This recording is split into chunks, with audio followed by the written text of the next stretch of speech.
সময়, যে এত অল্প সময় বলা হয়েছে আখেরাতের একদিন অথবা তার অর্ধেক।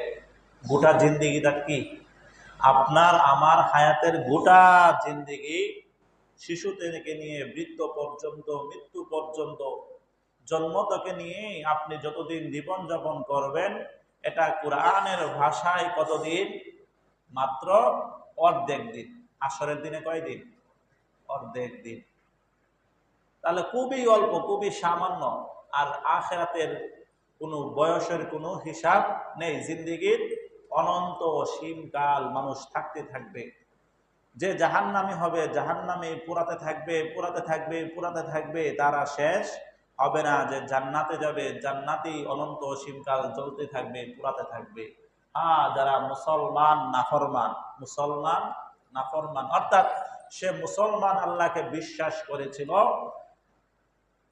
কিন্তু সেই বিশ্বাস অনুযায়ী কাজ করে নাই। রমজানের রোজাগুলা রাখে নাই, নামাজ পড়ে নাই, সুদ খেয়েছে, মিথ্যা বলেছে, জিনা করেছে, ব্যভিচার করেছে, সে একদিন না একদিন জাহান্নাম থেকে জান্নাতে প্রবেশ করবে। কেন? রাসূল বলেন, মান ক্বালা লা ইলাহা ইল্লাল্লাহ মুখলিসান দাখালাল জান্নাহ। নবী বলেন যে ইখলাসের সঙ্গে, সঠিক নিয়তে, মন থেকে খাস দিলে বলল লা ইলাহা ইল্লাল্লাহ দাখালাল জান্নাহ, সে কোনো একদিন না একদিন জান্নাতে প্রবেশ করবে। কখন প্রবেশ করবে? যখন তার মধ্যে ঈমানের বাতি জ্বলবে, তখন সে প্রবেশ করবে। আর যদি ঈমানের বাতি লাইনটা যদি কেটে যায়, ঈমানের বাতি নামক জিনিসটা যদি ফিউজ হয়ে যায়, তাহলে ওর আর জান্নাতে যাওয়া সম্ভব না। এটা নতুন বাতি লাগানোর পরে অনেক চকচকা ঝকঝকা আলো দেয়, তাই কিনা?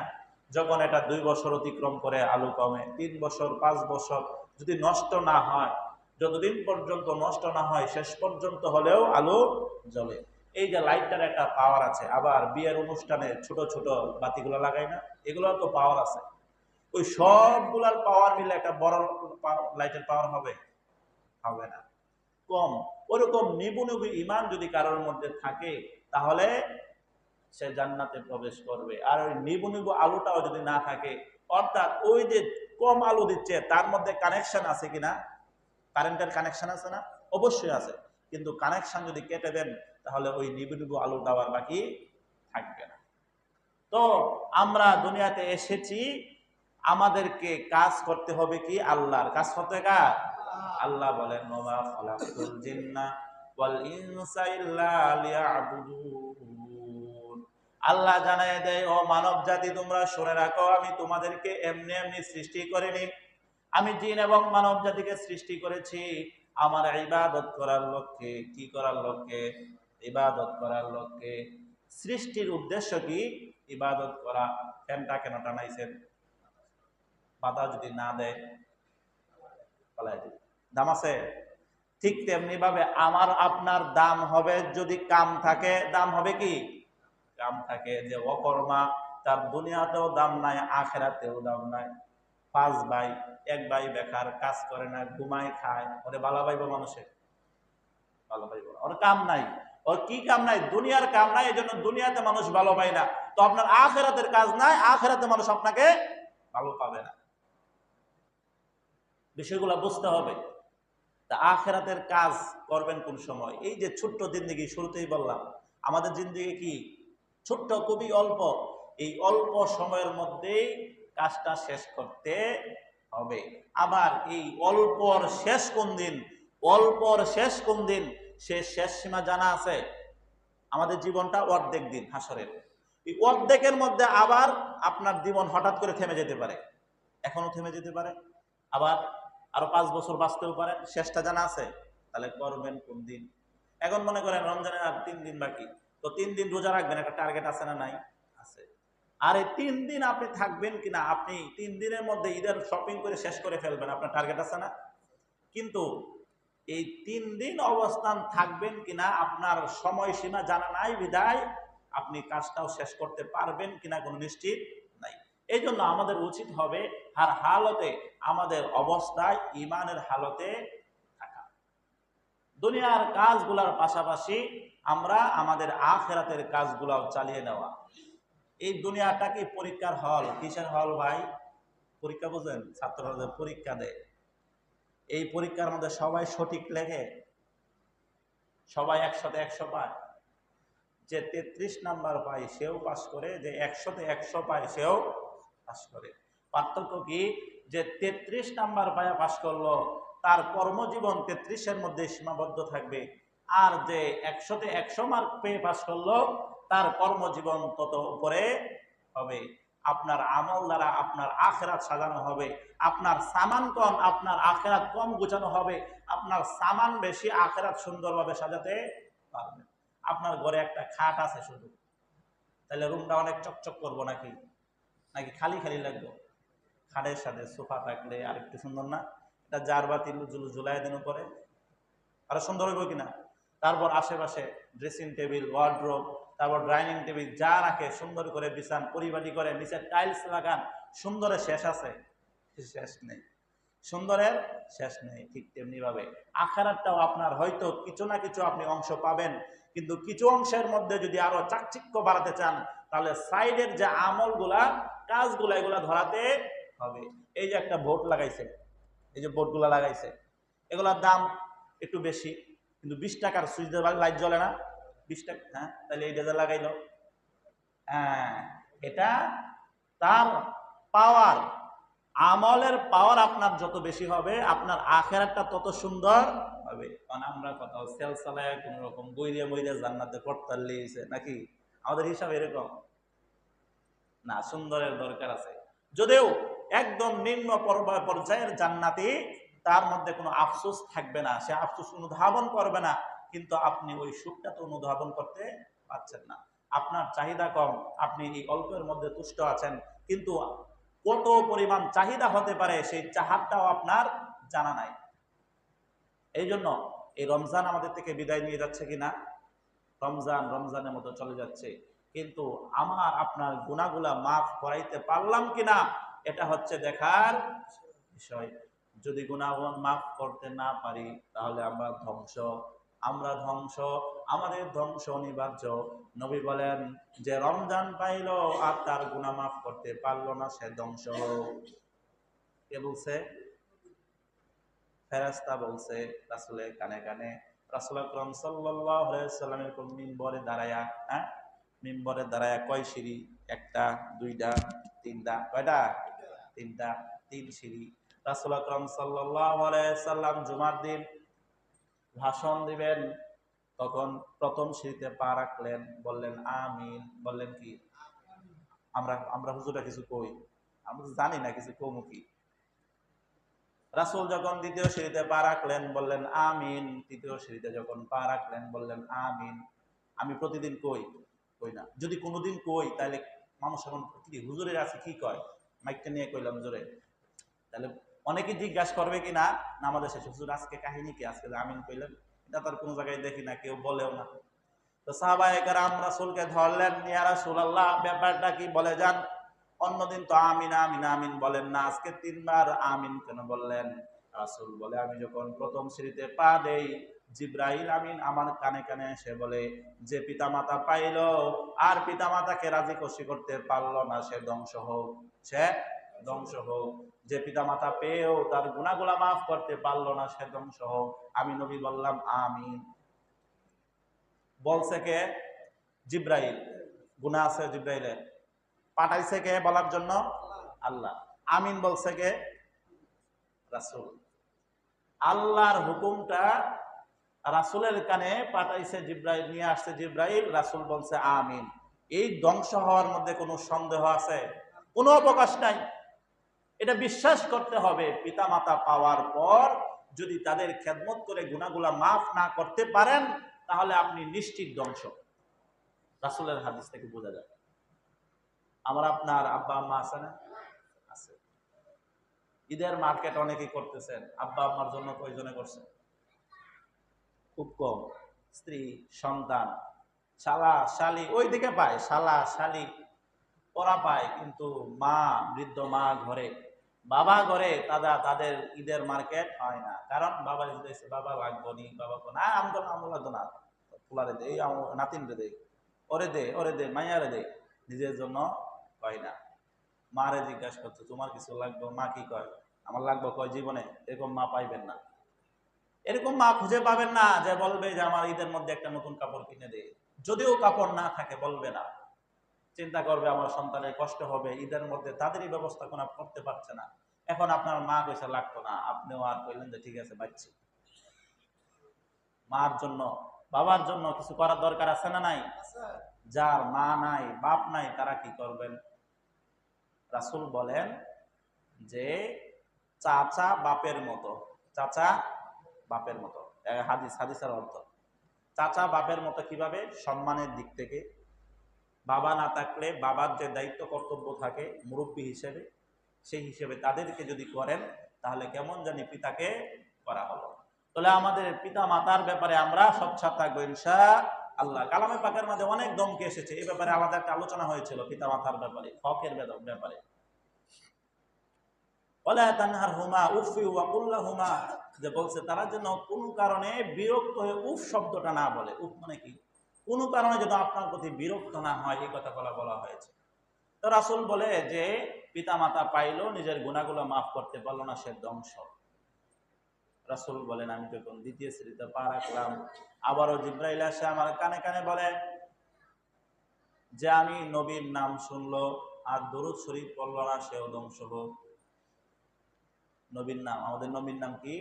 হযরত মুহাম্মদ সাল্লাল্লাহু আলাইহি, সবাই দরুদটা পড়েন না, সাল্লাল্লাহু আলাইহি ওয়াসাল্লাম। রাসূলের নাম যখনই কানে আসে তখনই পড়তে হয় সাল্লাল্লাহু আলাইহি ওয়াসাল্লাম। তা রাসূল বলে যে আমার নাম শোনার পরে সাল্লাল্লাহু আলাইহি ওয়াসাল্লাম পড়লো না, সেও ধ্বংস। কারণ এই রাসূল আল্লাহর পরে পৃথিবীতে বাবা মার আগেও যত মায়াবী আছেন সেই কে? রাসূল। কিয়ামতের ময়দানে এই সাধারণ সূর্যের তাপ না, যখন মাথার উপরে সূর্যটা চলে আসবে, ঘাম দিয়ে বন্যা হয়ে যাবে, ঘামের মধ্যে মানুষ সাঁতার কাটতে থাকবে, কোনো ছায়া পাবে না, আশ্রয় পাবে না, ইয়া নাফসি করবে। মানুষের শরীরে কাপড় থাকবে না, দৌড়তে থাকবে। ভাই ভাইকে শুনবে না, ছেলে সন্তানকে চিনবে না, সন্তান পিতাকে চিনবে না, মা সন্তানকে চিনবে না। মা যদি সন্তানকে না চিনে এই মুহূর্তে আর কেউ চিনবে না। আল্লাহ বলবেন হে মুহাম্মদ আপনি জান্নাতে চলে যান। রাসূল বলবে না না, সবাই পড়বে ইয়া নাফসি ইয়া নাফসি ইয়া নাফসি। রাসূল বলবে ইয়া উম্মতি ইয়া উম্মতি, উম্মতি উম্মতের ফিকির করবে। সবচেয়ে দয়ালুকে? রাসূল। সেই রাসূলের নাম শোনার পরে যদি আপনার মুখ দিয়ে সাল্লাল্লাহু আলাইহি ওয়াসাল্লাম না আসে, রাসূল বলেন সে ধ্বংস হোক। রাসূল বলেন আমি যখন তৃতীয় সিঁড়িতে পা রাখলাম তখন জিবরাইল আমিন আমার কানে কানে এসে বলে যে রমজান পাইলো আর তার গুনাহগুলা মাফ করতে পারলো না, সেও ধ্বংস হোক। রমজান পাইলো, আমাদের বলার উদ্দেশ্য যেটা, রমজান পাইলো আর গুনাহ মাফ করতে পারলো না, সে ধ্বংস হোক। আমরা রমজান পাইছি মানে শেষ করে লাইছি, আর তা আছে 2 দিন 3 দিন, 2 দিন অথবা 3 দিন আছে। তাহলে আপনার মনকে আপনার বিবেককে প্রশ্ন করুন, আপনার গুনাহ মাফ করাইতে পারছেন কিনা। সাহস থাকলে বুকে হাত দিয়ে বলেন আমি গুনাহ মাফ করানোর মতো কাজ করছি, বলেন না। চোরের মন পুলিশ কে কি করছে সবই জানা, কতটুকু করতে পারছেন আপনি আপনি নিজে নিজে জানেন, অনুধাবন করতে পারবেন। এখন গুনাহ যদি মাফ না হয়, আর মাত্র আছে 2 দিন অথবা 3 দিন, রমজান তো চলে যাচ্ছে, তাহলে যে আপনি ধ্বংস হবেন তার মধ্যে সন্দেহ আছে? সন্দেহ নাই। নিশ্চিত আপনি ধ্বংস হয়ে যাবেন, নিশ্চিত আপনি ধ্বংস হয়ে যাবেন। এই গুনাহ নিয়ে যদি কবরে যান তাহলে কঠিন অবস্থা আছে। কবর তো হর হামাশায় ডাকে, আনা বাইতুল গুরবা, আমি অপরিচিত ঘর, আমার কাছে আসার আগে বুঝা শুনে আইসো। আনা বাইতুল ওয়াহদা, আমি একাকিত্বের ঘর, আমার কাছে আসার আগে বুঝা শুনে আইসো। আনা বাইতুদ দুদ, আমি পোকামাকড় সাপ বিচ্ছুর ঘর, আমার কাছে আসার আগে বুঝা শুনে আইসো, হিসাবটা একটু মিলাই আইসো। ফাইনাল কথা, আনা বাইতুল তুরাব, আমি মাটির ঘর, আমি মাটির ঘর, আমার কাছে আসার আগে একটু বুঝা শুনা আইসো, হিসাবটা একটু মিটে আইসো। কবর তো আপনারা দেখতেছে, গুনাহ কোন দিন মাফ করবে? চলে যেতে হবে। চলে যাবেন না এমন কেউ আছেন যে আমি মরবো না, আমার কোনো মরা ছড়া নাই? আছেন? নাউজুবিল্লাহ। দুনিয়াতে বহু ক্ষমতাধর এই দুনিয়াতে রাজত্ব কায়েম করতে চেয়েছে, জীবন যাপন করতে চেয়েছে, মেডিকেল সায়েন্স নিজের বাড়িতে এনে করেছে, নিজের বাড়িতে হাসপাতাল পর্যন্ত করে ফেলেছে, যেমন কেন যেন একটা দিন বেশি বাঁচতে পারে। কিন্তু আজও পর্যন্ত সকল ক্ষমতাধরদের থেকে কেউ একজন এই পর্যন্ত জীবিত আছে? অবশিষ্ট নাই। আপনি আছেন, আপনি আপনার পিতারে দেখছেন, আছে পিতা আছে, দাদারে দেখছেন, দাদা নাই, নানারে দেখছেন, নানা নাই, নানিরও দেখছেন, নানি নাই, দাদিরেও দেখছেন, আত্মীয় স্বজন, বন্ধু বান্ধব যাদেরকে আপনার পরিচিত ছিল, আপনজন ছিল, তারা আজকে আছে না গেছে? গেছে। আপনি থাকবেন কোনো ভরসা আছে? ভরসা? কেউ বলছে যে থাকবেন? কোন ডাক্তার বলছে থাকবেন? আল্লাহর কথা বলেন, কোন ডাক্তার বলে থাকবেন? যে সবচেয়ে পৃথিবীতে ধরেন সবচেয়ে বড় ডাক্তার, সে থাকবে নাকি 200 বছর বাঁচবে? 200 বছর বাঁচার আশা কেউ করে? এখন মানুষ 200 বছর বাঁচারও আশা করে না। একটা তো আশা থাকে, আশা মানুষের থাকে না? মানুষের আশা এরকম হয় যে আমি আগে আকাশে উঠতে পারতাম, এই আশাটা অন্তত জাগে, ঘুমায় স্বপ্ন হলেও দেখে, কিন্তু সারা জীবন আজ মরবে না কোনো সময়, এটা স্বপ্নেও দেখে না মানুষ। এটা কি করে না? স্বপ্নেও দেখে না। ধর্ম বর্ণ নির্বিশেষে সকল জাতি এটা বিশ্বাস করে মরতে হবে, এবং সকল জাতি এটাও বিশ্বাস করে মরার পরে বিচার আছে। হিন্দুরা মনে করছে না, করে না, ওরা কই স্বর্গে যাইবো আর আমরা কই জান্নাত, তাই না? তারা মনে করে ওই কাজটা করে ওরা যাইবো স্বর্গে, আর আমরা কই এই কাজটা করে আমরা জান্নাতে যাব। যদিও ইসলাম হলো সত্য ধর্ম, মনোনীত ধর্ম। ইন্দাল আল্লাহর কাছে একমাত্র মনোনীত ধর্ম কি? ইসলাম। ইনদাল্লাহিল ইসলাম, আল্লাহর কাছে মনোনীত ধর্ম কি? ইসলাম। যদি বাকি ধর্মগুলা তাদের বিশ্বাস ভ্রান্ত ভুল, কিন্তু তারাও বিশ্বাস করে মরের পরে এক জায়গায় যাইতে হবে। তো আমার আপনার যে গুনাহগুলা আছে গাঁটটি বাইন্দা, এগুলা কি করা দরকার? ফালাইয়া দেওয়া দরকার। তো এই যে ফালাইয়া যে দিবেন, এটার পরিশ্রম কার করতে হবে? আপনার। তেমন পরিশ্রম না, শুধু সৎ ইচ্ছা, আল্লাহর ভয় নিজের মধ্যে জাগাবেন, আল্লাহকে হাজির নাজির জেনে, পরকালকে স্মরণ রেখে, অতীতের গুনার উপর লজ্জিত হয়ে আল্লাহর কাছে যদি একটা ডাক দিতে পারেন, ইয়া মাওলা আমাকে মাফ করে দিন, যদি কবুল হয়ে যায়, সারা জীবনের 80 বছর 100 বছর সকল গুনাহ মাফ করে দিবেন কে? আল্লাহ। একটা ডাক। হযরত মূসা আলাইহিস সালাতু ওয়াস সালামের জমানার কথা, বৃষ্টি হয় না, খরা পড়ছে। কি পড়ছে? এখন কি খরা না? বৃষ্টি হয় না। অনেক জায়গায় ইস্তিসকা, সলাতুল ইস্তিসকা, বৃষ্টির নামাজ হয়। মূসা আলাইহিস সালাম যখন এরকম খরা পড়ছে, বৃষ্টি হয় না, পশুগুলা অনেক জীর্ণ শীর্ণ হয়ে গেছে, পানি পায় না। আগে তো এরকম মোটরের সুইচ দিলেই পানি বাড়িত না, নাকি? হ্যাঁ, আমাদের এলাকায় আজকে আমার এক বন্ধু বলতেছে, ঢাকা থেকে বাড়িতে গেলাম, ঢাকা চাকরি করে, ঢাকা থেকে বাড়ি গেলাম, বাড়িতে গিয়ে দেখি পানির কষ্ট এত বেশি, কারণ যে ওই এলাকায়, আমাদের এলাকায় নিচে 300 ফুট 400 ফুট দাবাইতে হয় টিউবওয়েল, তারপর পানি পাওয়া যায়। এদিকে তো দেখলাম 2-5 ভিতরে দেখলেই পানি আসে, ওইদিকে এত সহজে পানি আসে না। এবং এখন প্রায় চৈত্র মাস কাছাকাছি, সব জমিতে এখন ফসলি জমিতে শ্যালো মেশিন দিয়া, মোটর দিয়া নিচ থেকে পানি তুলতেছে। এখন টিউবওয়েল গুলোতে পানি আসে না আমাদের গ্রামে। একটা বদনা যদি ভরতে যান তাহলে কমপক্ষে 20টা চাপ দেওয়া লাগে, কোন টিউবওয়েল আছে। তো অনেক কষ্ট করতেছে, কি করবো, টাকা পয়সাও নাই, আর পুকুরের পানি একেবারে নিচে চলে গেছে। পুকুর থেকে পানি তুইলা তারপর গরুরা ছানা খাওয়ায়। হ্যাঁ, তার বিষয়টা কষ্ট না? অনেক কষ্ট করতেছি, কি করবো, কষ্ট মষ্ট কইরা ওই ইয়াটার মধ্যে একটা মোটর লাগাইছি। তা বোঝাতে চাইলাম পানির কষ্ট অনেক বেশি, এটা জায়গা ভেদে পার্থক্য আছে। আপনারা এই কষ্টটা করেন না, পানির কষ্ট। তো পানি এরকম অভাব, খরা পড়ে গেছে, সবাই হযরত মূসা আলাইহিস সালাম ধরছে, ইয়া আল্লাহ রাসূল আপনি যদি দোয়া করেন আল্লাহ তো বৃষ্টি দিয়ে দিবে। মূসা আলাইহিস সালাম সবাইকে একসঙ্গে জমা করলেন, সলাতুল ইস্তিসকা পড়বেন, আল্লাহর কাছে দোয়া করবেন, আল্লাহ যে দোয়া বৃষ্টি দাও। সবাই একসঙ্গে, লক্ষ লক্ষ মানুষ সবাই একসঙ্গে জমায়েত হয়েছে, বিশাল ময়দান, আল্লাহর কাছে চায়, ইয়া রব পশুগুলা কষ্ট করছে, মানুষের কষ্ট হচ্ছে, একটু বৃষ্টি, রহমতের বৃষ্টি নাজিল করো। আল্লাহ ইহলাম নাজিল করে, মূসা শুনে রাখো, তোমাদের মধ্যে এমন একজন পাপী আছে, এমন একজন পাপিষ্ঠ আছে, যে পাপী 40 বছর লাগাতার নাফরমান করছে, আমার স্মরণ করে নাই, নাফরমানি করে গিয়েছে। আজকে শুধু সকলেই কষ্ট করছে ওই নাফরমানের জন্য।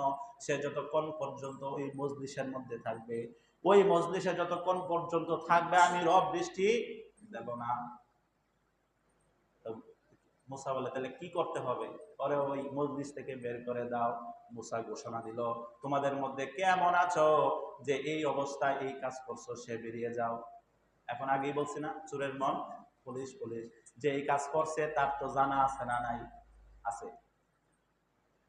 সে মাথাটা নিচের দিকে ঝুঁকাইয়া দিছে, মাথাটা নিচের দিকে ঝুঁকাইয়া দিয়ে বলে, রব, সারা জীবন অন্যায় করছি, অপরাধ করছি, কেউ দেখে নাই। ঘরে ঢুইকা দরজা লাগায়া রোজার দিন ভাত খাইছি, কেউ দেখে নাই। হোটেলে গিয়া পর্দা টানায় ভিতরে চা খাইছি, কেউ দেখে নাই। ডুব দিয়া পানি খাইছি, কেউ দেখে নাই, তুমি তো দেখছো। আমি যে খারাপ মানুষ, 40 বছর যাবৎ গুনাহ করতেছি, তুমি ছাড়া কেউ জানে না। আমাদের মধ্যে এমন আছি না আমরা, যে এমন এমন গুনাহ করি দুনিয়ার মানুষে জানে না। যদি জানতো তাহলে এই জায়গায় বসার লাগে কথা বলার জন্য।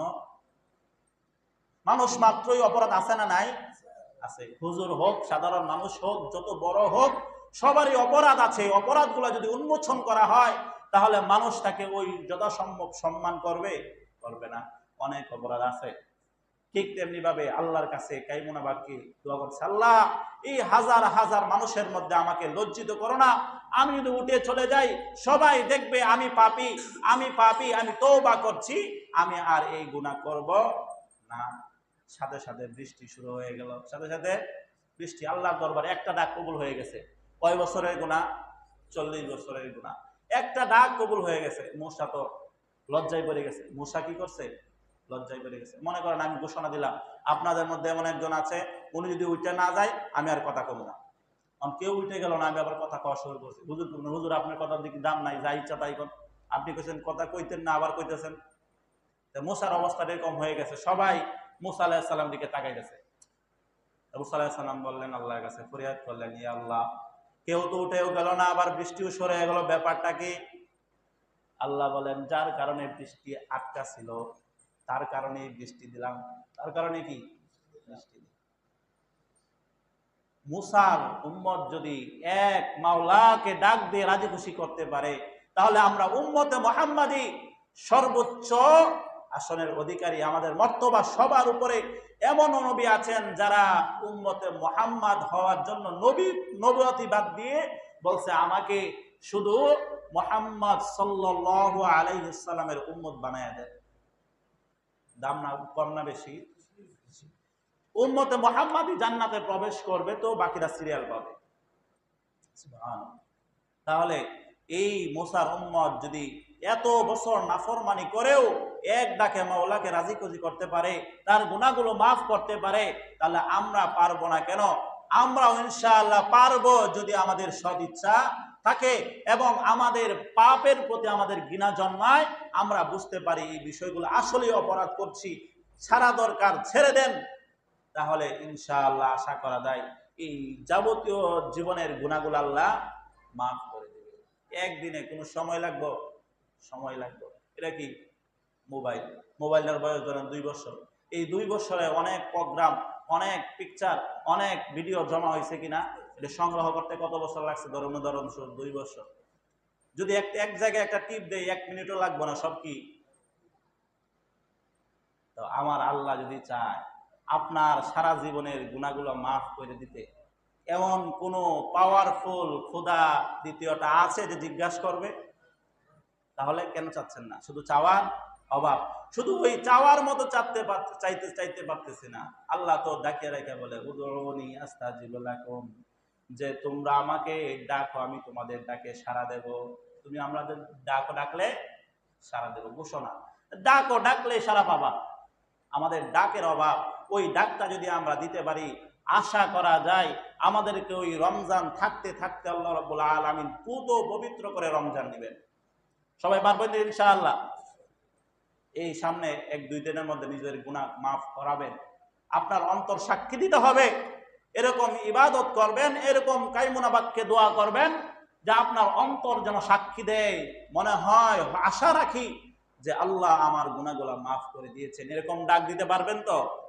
নিবৃতে একাকী, কেউ দেখে না, পরিবার দেখবে না, পরিজন দেখবে না, গাছতলায় হোক, মসজিদে হোক, খেতে হোক, যে কোনো জায়গায় বসে নিবৃত্তে চিন্তা করবেন আমি মরে যাব, চলে যেতে হবে, আমার হিসাব দিতে হবে, আমার রবের সামনে দাঁড়াতে হবে, আমি কি গুনাহগুলা করেছি এগুলা স্মরণ করবেন, হাত তোলারও প্রয়োজন নাই, অনুতপ্ত হবেন, আল্লাহর কাছে চাইবেন মাফ করে দেওয়ার মালিককে।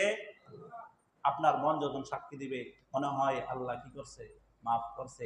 আমরা আশা রাখবো, বড় কি রাখবো, আশা রাখবো।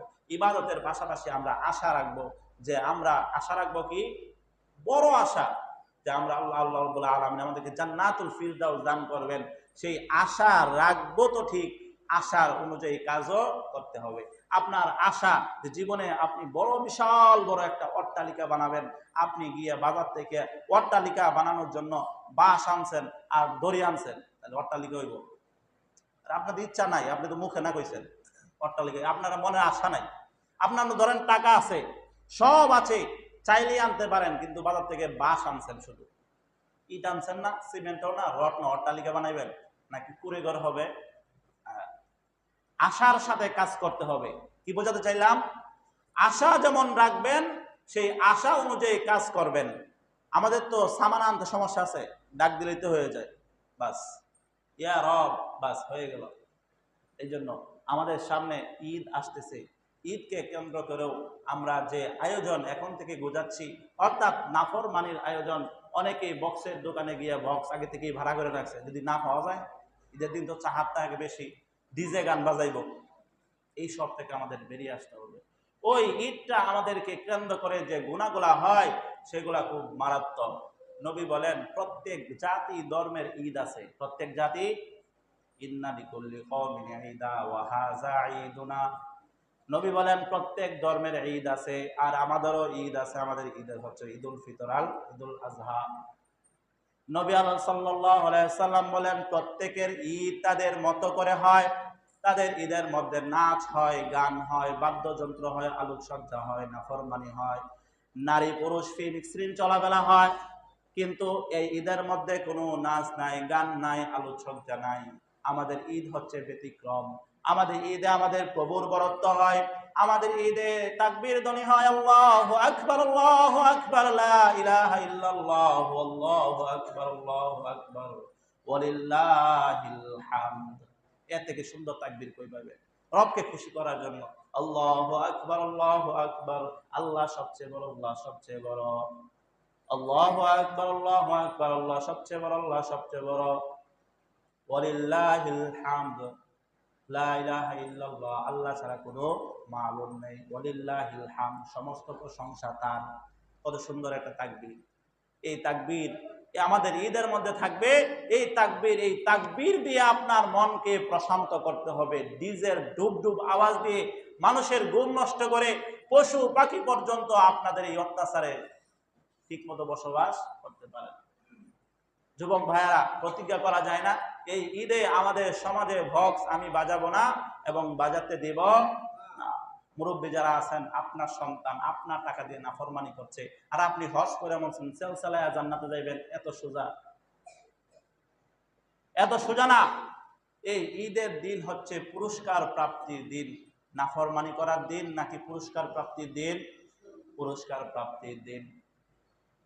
আল্লাহ রাব্বুল আলামিন ডাক দিয়ে বলেন, ও আমার ফেরেশতারা, গর্ব করে বলেন, ও আমার ফেরেশতারা, ওই সকল লোকদের ব্যাপারে তুমি কি বলবা যারা তাদের কাজগুলা সম্পন্ন করেছে, সুন্দরভাবে আদায় করেছে, রোজাগুলা সঠিকভাবে আদায় করেছে, তার পারিশ্রমিক কি বলবা?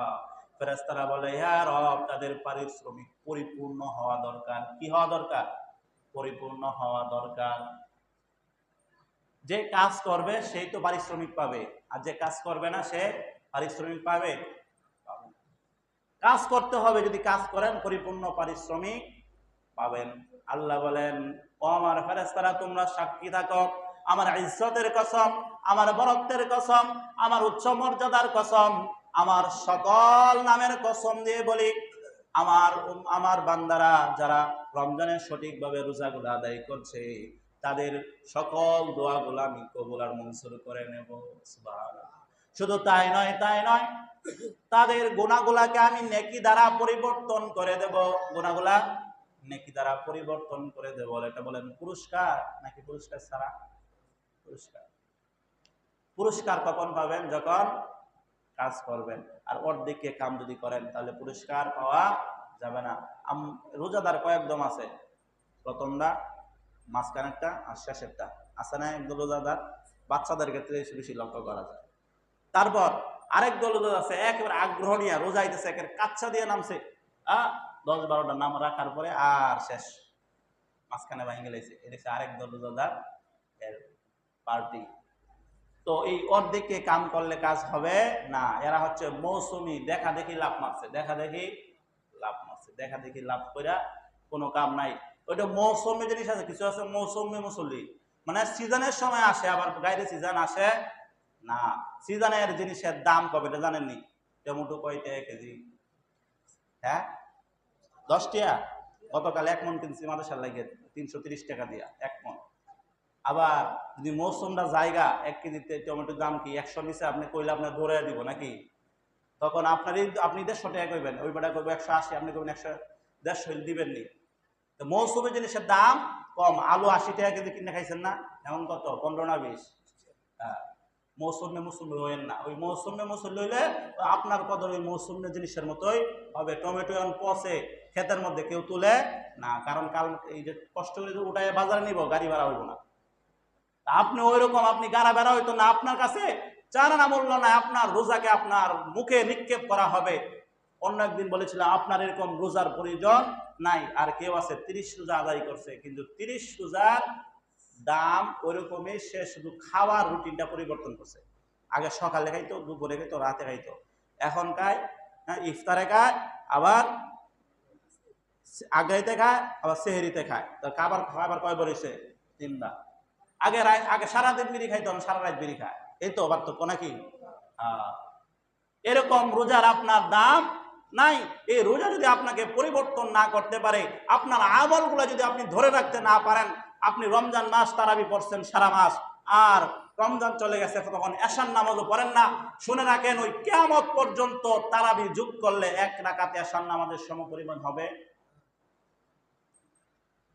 খেয়ার একেবারে 1 বস্তা খেয়ার, কয় বস্তা খেয়ার? 1 বস্তা খেয়ার। ছোট্ট একটা তার কাটার কাজে দিবে, তার কাটা ছোট একটা তার কাটা, একটা নাক ছোট নাক, এর কাজে ওই খেয়ার দিবে।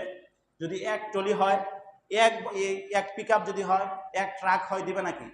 না, খেয়ার ওই। বুঝে আসছে বিষয়টা? কিংবা 1 আনা স্বর্ণের দাম দিবে। যে জিনিস যেভাবে কাজে লাগায়, আপনার আমলগুলো ওইরকম হওয়া চাই যেরকম হওয়ার দরকার। আল্লাহ রাব্বুল আলামিন কালামে পাকের মধ্যে বলে দিয়েছেন, আগে আলোচনা হয়েছে। আল্লাহ বলেন, ইয়া আইয়ুহাল্লাযীনা আমানু কুতিবা আলাইকুমুস সিয়াম কামা কুতিবা আলাল্লাযীনা মিন ক্বাবলিকুম লাআল্লাকুম তাত্তাকুন। আল্লাহ বলেন, আমি তোমাদের উপর রোজাকে করলাম ফরজ, যেমন করলাম ইতিপূর্বে ফরজ। কেন? লাআল্লাকুম তাত্তাকুন, যেন তোমরা মুত্তাকি হতে পারো। এই মূল পয়েন্ট আজকে এই জায়গায়, যেন মুত্তাকি হতে পারো। রোজা আপনাকে মুত্তাকি বানাবে। কি বানাবে? আত্তাকি, ইত্তাকি, আল্লাহকে ভয় করা। রোজা আপনাকে আল্লাহকে ভয় করা শিখাবে।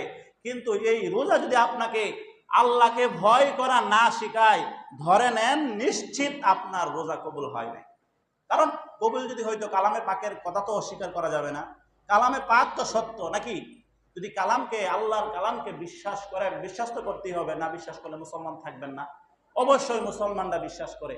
এখন আল্লাহর কালামকে যখন বিশ্বাস করলাম, আল্লাহ বলছে রোজা রাখলে মুত্তাকি হবে, ফরহেজগার হবে, বুজুর্গি হবে, আল্লাহকে ভয় করবে। আপনি রোজা রাখলেন, আল্লাহকে ভয় করলেন না, আগের ভাবে জিন্দেগি চালালেন, ধরে নিন নিশ্চিত আপনার রোজা কবুল হয় নাই, শুধু খাবার রুটিন পরিবর্তন করছে। এজন্য মোহতারাম হাজরিন, আমাদেরকে ওই রমজান গেলে হারিয়ে যাওয়া যাবে না।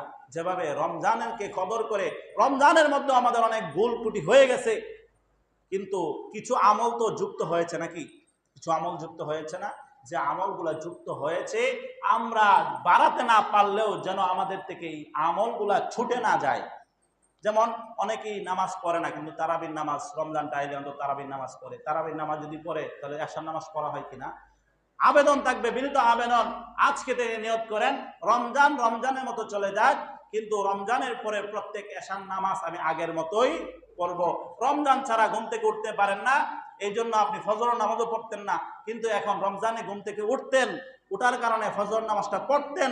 এখন রুটিন করে নেন, রমজানে যেহেতু উঠতে পেরেছেন সেহরির জন্য, তাহলে সারা বছরও আপনার মোবাইলে অ্যালার্ম বাজবে, বাজবে কিনা? বাজবে।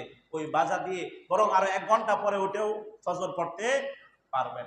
তাহলে ফজরটা ঠিক রাখেন, এশাগুলা ঠিক রাখেন, অন্তত নামাজগুলা ঠিক রাখেন, যে রমজানকে ইজ্জত করে যেভাবে চলেছেন, রমজানের পরবর্তী সময় যেন আমাদের এই ইবাদতগুলো ছুটে না যায়। বুঝে আসছে তো? আমি প্রায় সময় বলি রমজান হচ্ছে বোনাস, কিছু কিছু বোনাস দেয়। বোনাস কখন পাওয়া যায়? যখন সাথে আসল থাকে। অফার দিল, ফ্রিজ কিনলে মোবাইল ফ্রি। আপনি দোকানে গিয়ে করলেন, ভাই মোবাইলটা দিলেন, আমি ফ্রিজ নিব না, আপনার যেমন মাইল দিব, ঠিক তেমনি ভাবে কবরও যায় এখন যে ফজর নাই, আমার তারাবি আছে, যদি মায়ের ছাড়া ফিরে আসতে পারেন তাহলে ওই দিন পেয়ে একেবারে হাড্ডি গুড্ডি ভেঙে গেলে শেষ। আপনার আসল ঠিক রাখতে হবে। বুঝে আসছে ভাই? আসল ঠিক রাখেন, আসল ঠিক রেখে শাখা ফাড়াগুলা যদি বাড়াইতে পারেন, ওই যে বললাম জিনিস অনেক সুন্দর চাকচিক্য হয় কখন? যখন তার মধ্যে অতিরিক্ত জিনিস লাগে। উদাহরণ দিয়ে বোঝাতে চাইছিলাম যে সুইচ 20 টাকাও পাওয়া যায়, ওইটাতেও লাইট জ্বলবে, এই 300 টাকা 400 টাকা সুইচ দিয়েও লাইট